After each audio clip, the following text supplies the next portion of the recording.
I'm in Hinton. The show is Thorough Life TV, aka the Raw Review. And like I said, the topic of today was domestic violence. I'm sitting here with Constance Graham, the hmm? Huh? Malcolm, my last name is Malcolm. Oh, Constance Malcolm, the mother to Ramali Graham, who was killed by um, police officer Hayes in February of 2012. He was unarmed. Um, Miss Malcolm, tell me some things about your son. Well, first of all, Ramon was 18 years old. Very loving, fun kid. Liked to help people. Just a loving, normal kid. You know, loved to help even the elderly person. He would see them across the street. Help them at grocery. Go to the grocery store for them if they need to. He'd love his little brother. Take him to school sometime. Drop him back. Pick him back up sometime. Go to the store for his grandmother. He was just loving. Everybody loved Ramali. Molly was a humble little kid. Okay, what was some of your son's goals and dreams, aspirations? Well, Molly loved animals. He always loved animals. He want to work with animals. He want to rapper. But every little young boy want to be a rapper. But I don't think that was really his goal. His goal would probably like to work with animals. Because when Molly was like about when he was young, there's a pet store on 225th Street. He was too young to work there, so he find a way to go into the store to work by volunteering his time just to be around the animals. And at that age, I think it's very good for him to really want to do something that show you he would have turned out to be something, but he never got that chance. So he was all around good person. All around, very loving. Anybody would tell you he's very humble, quiet, decent kid. Okay, it said that he was shot in front of his younger brother. How did that affect the younger brother? Seeing his older brother get gunned down like that.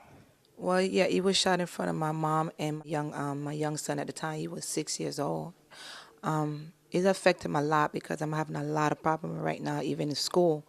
If we go past the precinct, you will hear him started saying stuff which a normal kid that age shouldn't be saying, and that's due to the fact what he saw happen to his brother, which no young kid should have went through. He's been traumatized. When I say traumatized, very traumatized. What kind of support have you been receiving from the community or public activists that towards your son, and what kind of things have you been doing to seek out justice for this heinous crime that they have committed against your family? Well, we've been getting a lot of support, from the community and all over New York. Because, a matter of fact, I just met with Jordan Davis' family, dad. That's the young man that just got killed in Florida to playing his music too loud. He called us, and we met with him on Tuesday, last Tuesday. And so we having a lot of support. We having people that support us, even people that we really don't know, but they really out there. Even believe it or not, we have cops that even come up to us and tell us, you know, it's wrong. But we know they can't really come out and say it. It would be good if they come out and say it, but honestly, we know they can't because they get backlash from it. Okay. Um, what do you miss most about your son? Well, Molly, like I said, Molly loves music. If you're gonna oversleep, you wouldn't because as he wakes up, the music goes on. He wakes everybody up with the music. Just his laugh and the way he mimic my mom. Cause my mom talks very fast, so he always mimic how she speaks. And just this stuff we talk about stuff from Jamaica, which Molly was born here, but he like my mom would sit down and tell him stories, and he would repeat back the stories. I laugh about it, or just his little funny way of talking about things and laughing about things. He's very missed. He's missed. Okay. The officer that shot him. What are they doing anything to get him some to get justice for that? Like, what are y'all doing like to get justice for what he did? Well, we out there. We hope, that we get justice. And like I said, it's not just justice for Marley. We're not fighting just for Marley. Marley is no longer here. We fight for all the young kids that's out there that became my kids. Those are my kids now because I'm not fighting for Marley anymore. These are these kids I'm fighting for so it doesn't happen. Because as you know, this was happening in my house, inside my home. So it's like you're not even safe in your home anymore. And for him to come in my house and did that heinous crime that he did, it was so wrong. It broke all the rule that was put in place by them, the NYPD. And you know, it's just so wrong. Okay, does any way we could give a donation or any site we can go through to reach out to your family? Well, we have the ramollyscall.org right now, but it's not up as yet. But hopefully by the next week or so, it'll be back in place. We have it, but it's we having a little problem keeping it maintained right now. But hopefully by next week or so, it'll be back up. So in future, you could go there. Or we also have the Gmail if you need to send us an email or something, ramollycall@gmail.com. And you could even leave us a message there. We also have a telephone number on the flyers. I'm not remember the number right now, but on the flyers, they have a telephone number. You could always leave a message and somebody will return your call. Okay, all right, y'all. The name is Raymond Hinton. This is I'll give you a date. All right, my fault. I'm sorry. That's okay. We have, February the 2nd, 2030 will make it 1 year since this happened. Yeah, it seems like it just happened, but it's going to be 1 year. And we having a candlelight vigil outside in front of 749 East 229th Street. This is where Ramoli was murdered. I don't call it killed. It was murdered. And so we will have the visual here at 749 East 229th Street at Bronx, New York, 10466. And that will start at 2 o'clock. And it's on a Saturday. So I'm asking people to come out and support us. Let us know that you're still behind us. You're still supporting us. And that will be greatly appreciated. And also, March 26, 2013, we also go back to court for Richard Hayes. And he was charged with manslaughter 1 and manslaughter 2. And we'll be go back to court, to for the hearing to see when this trial going to start or where we're going to go with it. Okay, all right. The name is Raymond Henson. The show is Raw Review, aka Third Life TV. We were sitting here today talking to Constance Malcolm, the mother of Ramarley Graham, who was slain down by the police. You could reach out to her at Ramarley.org and show your support because we got to make sure this doesn't happen again in our community. It's happened so many times and it's getting way out of line. Thank you. Thank you. Thank you. It's nice to meet you. All right.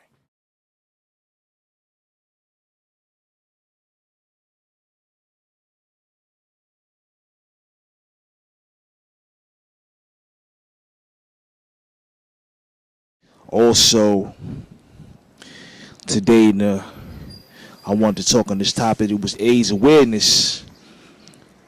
Did you know that the Bronx had the highest AIDS rate in the nation right now? I didn't even know that. I just read the information on it. It kind of shocked me. You know what I'm saying? A high percentage of the AIDS cases are minorities. They say 1 in 5 black men have HIV. And they were saying that 85% of the new AIDS cases are black women. That's crazy. The best safe sex is abstinence. They say that's the best way to stay safe is just by not having sex, period. But sex is a beautiful thing, and it's something that should be enjoyed. AIDS is not AIDS doesn't discriminate. You could be white, you could be black, you can be Chinese, you could be heterosexual, you could be homosexual, you could be bisexual, you could be a transgender. It doesn't matter. It does not discriminate. If you want to protect yourself, you have to use one of these. Close-up camera. It's a condom. If you cannot afford to buy a condom, you can go to your STD clinic, free clinic, and you can rack up on these condoms. Put it on my left thigh. TLC. But not to make it light of a serious situation, you go out, get you one of these. There's so many different diseases that are out there that people are undereducated on. The main thing that causes people to catch these diseases is not being educated on it. It does not discriminate, no matter who you are. If you're a human being, you can catch this. But it's the sad thing is that these stats that are so crazy and horrifying are coming from these small communities called the ghetto. Like I said, put it on the left eye. TLC. Tender loving kid. Love, peace, and hip hop. Thorough Life TV.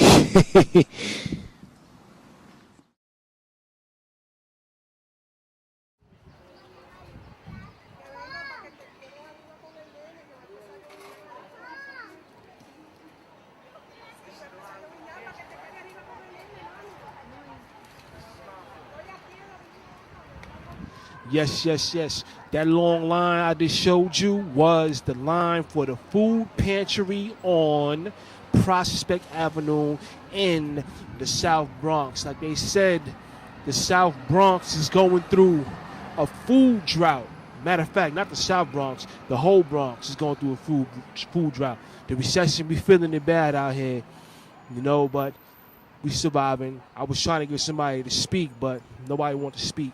A lot of the people, the camera shy, don't want to talk to the press. But yeah, living proof. I'm gonna show you the line again. That the food drought is real out here in the South Bronx. It's a blessing for this pantry we had to get the pantry that we have out here to get some of the folks fed. We blessed. It's a blessing to have that in these hard times. Times is hard. The food pantry on Prospect Avenue, you come down here and get your shopping carts filled with something for your family, for their stomachs to eat. Thorough Life TV. Peace, love, and hip hop, baby.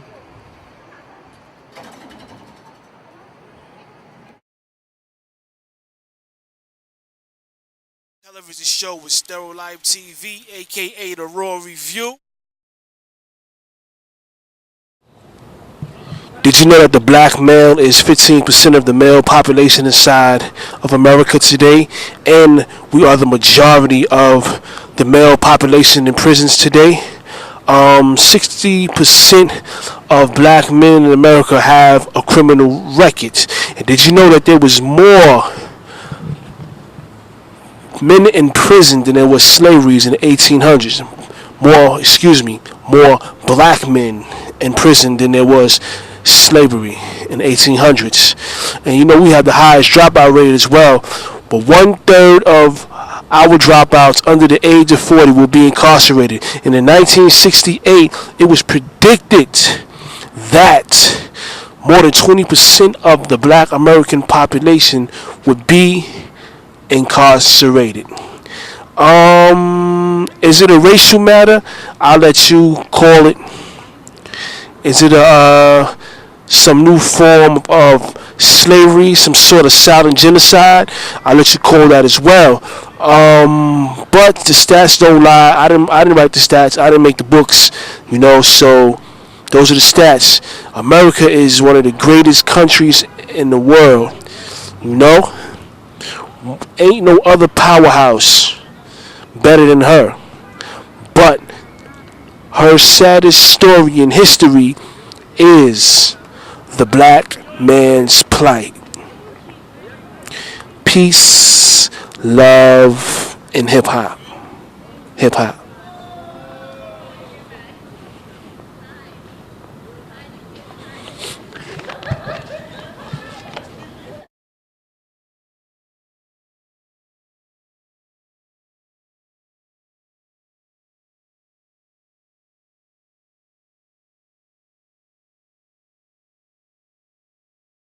You know, they got that new law going where they're gonna try to ban money. Let me stop. Art has been a part of our culture since before the 17th century. Art is a diverse range of human activities and products of those activities. There's different styles of art: painting, sculptures, printmaking, photography, architecture, visual art, decorative. But today, we are going to talk about a urban art that started in the 1960s. Yes, y'all, graffiti. It made the average street kid into a modern day Picasso. You can even say graffiti was out in the days of Michelangelo painting the 16th chapel, because that mural kind of represents some of the art form that the brothers do today.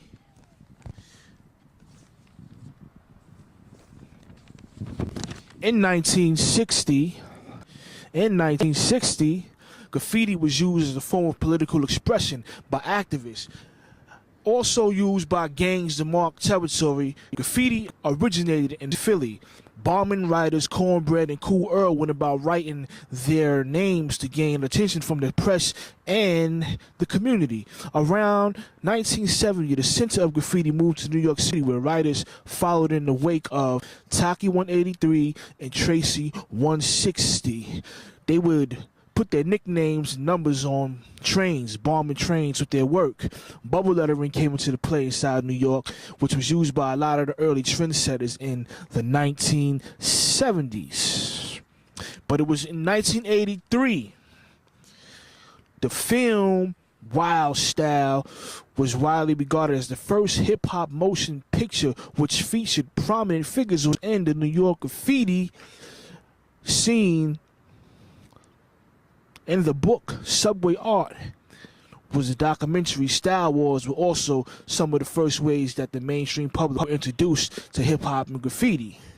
It remains a part of hip-hop while it also crossed over into the mainstream as well. But even though graffiti is art, it is thought by many to be vandalism and is punished by fine, community service, or even jail time just for expressing yourself. And that's the crazy thing. We're going to go out on the streets and find out who believes that graffiti is vandalism, or who believes that graffiti is still a true art, part of the 5 elements of hip hop. You know? You know the show, Thorough Life TV. The name is Ray Hinton. Peace, love, and hip hop. Yeah.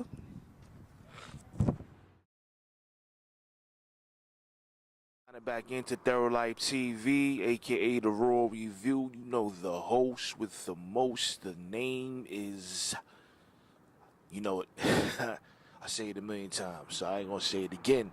You know, even though this is the Beta Awards show, right? 2013 Beta Awards coming up, it wouldn't quite be Thorough Life TV if we didn't touch on the 5 elements of hip hop. Yeah. Last month we did DJing. The month before that we did graffiti. Even though a lot of people didn't know what I was talking about, we still covered it. We're gonna touch on MCing. That's right. Rap. MCing, also known as spitting bars, also known as rap, is the primary ingredient in hip hop and also in reggae music. But this phenomenon predates hip hop culture by centuries. Yes, y'all. Predates this hip hop culture by centuries. The word rap in 1960s was a part of black dialect, was a way you would say converse. But now it's mostly related to hip hop. It even goes back as far as the motherland in the western hemisphere of Africa, where they told stories over rhythmic drum beats. That's right. Ain't that something? It also jazz poet, jazz beat poet Gil Scott Heron, who dropped "The Revolution Will Be Televised" and also Johannesburg album, which is some music that still inspires MCs today. But the golden era of hip hop was in 1980 to 1997. Groups as PE, Public Enemy, EPMD, Daz Effects, Juice Crew, Single Sugar Hill Gang, single rap groups, single rap artists like Rakim, Nas, LL Cool J, Big L, Jay-Z, KRS-One were the certified MCs in this beautiful art. To be an MC, they say you have to have crowd control, breath control, wordplay, flow, wit, most of all, originality. Some would say in the game today that MCs are rare. You know, they say there's a lot of people who are talkers who say they're MCs, but they're just mere rappers. Some people would say that. Some would even say the golden age died with Tupac Shakur and Biggie Smalls. 9 shots killed the spirit of hip hop. You know? Even though the music is good, it would never be the same.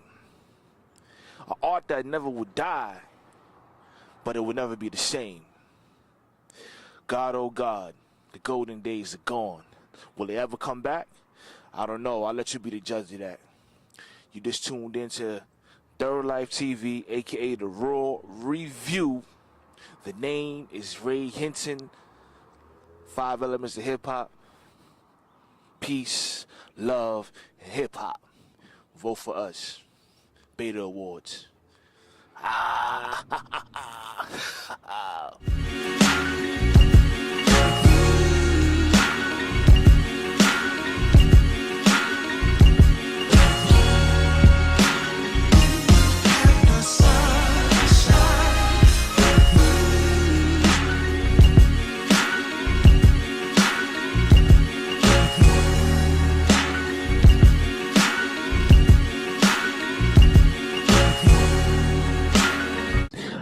Finest that's going on. Tune in, Fan Life TV, aka The Raw Review. The name is Ray Hinton. Peace, love, and hip hop. Word. Yeah.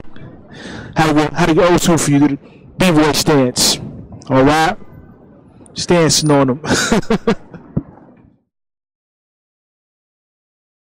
New York City, you're tuning into Third Life TV, aka The Raw Review. I'm here at Trax Jewelry Company. I'm sitting here with Mr. Luciano, and we're gonna talk a little bit about jewelry. Hello, introduce yourself to the world. Hello, guys. My name is Luciano. I'm a personal jeweler at Trax NYC Jewelry Company. I've been a jeweler for about 8 years in this great company. Okay, is it a real lucrative business? Definitely it is, because I mean, if you look around everywhere you walk, you know, somebody got a watch, somebody got some earrings, somebody got some chains. So definitely, I mean, this is lucrative, all right? Is the industry a rough industry? Is it cutthroat? Is it? Well, you know what, believe it or not, I would say yes and no sometimes, because, you know, if you go to the right place, you know, you're going to get the best deal out here. That's why I always say, you know, just shop around. Like what we do, you know, we get it from our wholesale, we get a nice price, and this is what we do. We give the discount to our customers. All right. Everyone knows hip hop and jewelry is like the Bible and Jesus. You know, we can't have one without the other. So, have you ever made any jewelry for any hip hop celebrities out there or R&B singers? Oh, absolutely, all the time. I get a custom request from a hip hop star every single day. I mean, I get hip hop jewelry. I'm coming down to Joe Rodale shop right here, you know, our corporate office every other day. So every week I have a star coming over here. I can't name any because I don't want to say any, but I always get you guys coming down, and I respect that. Thank you very much. Okay, what's the most expensive piece you ever made? What's the most expensive watch ever made, or expensive custom piece you ever made? Well, we got a piece right now that's over $50,000. Yeah, it is. It is. I'm not gonna name the celebrity who took it, but it's over, over 100 carats. So what he wanted was something special, something low key. And I see him every time. Every time he does video, I go like, "That's my piece right there." All right, that's what's up. That's what's up. Getting your celebrity up. Another thing I want to ask you is like with the jewelry, like if I want to become a jeweler, how does somebody become a jeweler? Is there a school you have to go to? Is there a crafting class, something you have to take to become a jewelry? Do you have to get a degree? Well, this is the only thing I'm going to say for everybody who wants to become a jeweler, thinking about becoming a jeweler. It takes time. You really have to know the industry. If you was born on it, then it makes it easier. If not, it takes years. When I mean years, years to know, different class, different diamonds, different colors, everything like that. It takes years. But if you want to, just come down to us and we'll try to take care of you. Okay, I was going to ask you about that, the diamonds and everything. What's the difference between platinum and gold, and what's the difference between a black diamond and a yellow diamond? Because you hear the rappers, they be talking about that, but a lot of people don't really know the difference because they got a lot of sites out there that get you. So what's the difference? How do you know you got a real platinum chain, or how do you know you have a real black diamond? How do you know if it's real or not? Well, what we sell is, and it always comes with an appraisal. If you go to a jewelry store and they don't give you an appraisal or they give you something else, then you should always think about, am I getting the money? I'm sorry, if I'm getting the good for my money. What I would say is right now, everything that we have in our site, let's start off with black diamonds. It's AAA. That's the best ones that we use. And, it comes down to our diamonds. When we put in, depending on the item that we set up, we put SI1s, G color, F, whatever. It's just basically a collaborator of diamonds. So we educate our customers. We make sure that we educate. And then right after that, we'll give you a nice appraisal telling you what's the value, the true value. That's the key word, the true value. All right.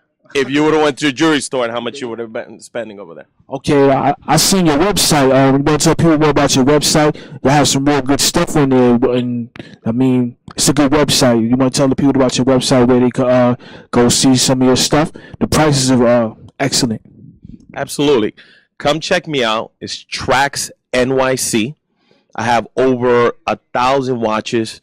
I have over 1,000 jewelries. I'm talking about necklaces. And by the way, if you need a custom item made, just give us a call. I'm talking about rings. I'm talking about watches. If you have a dull watch and you want to give it a little spunk, just give me a call. I'll definitely make sure we put a nice diamond bezel around it just to spike it up a little bit. Okay. What's a diamond bezel?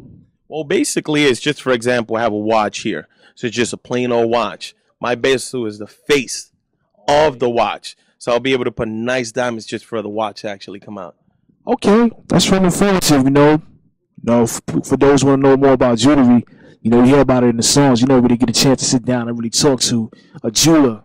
So I don't want to give away all your secrets, but I just want you to know a little bit more about the jewelry game.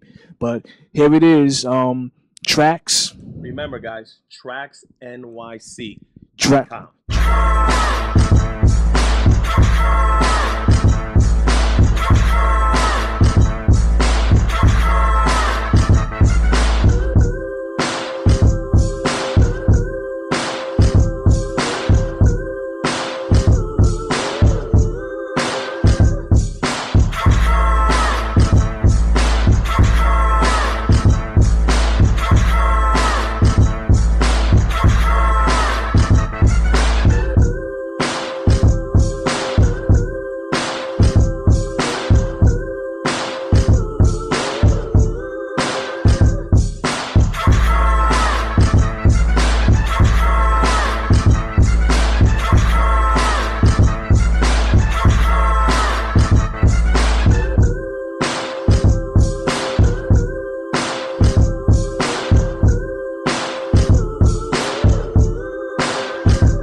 Yes, y'all. Signing back in.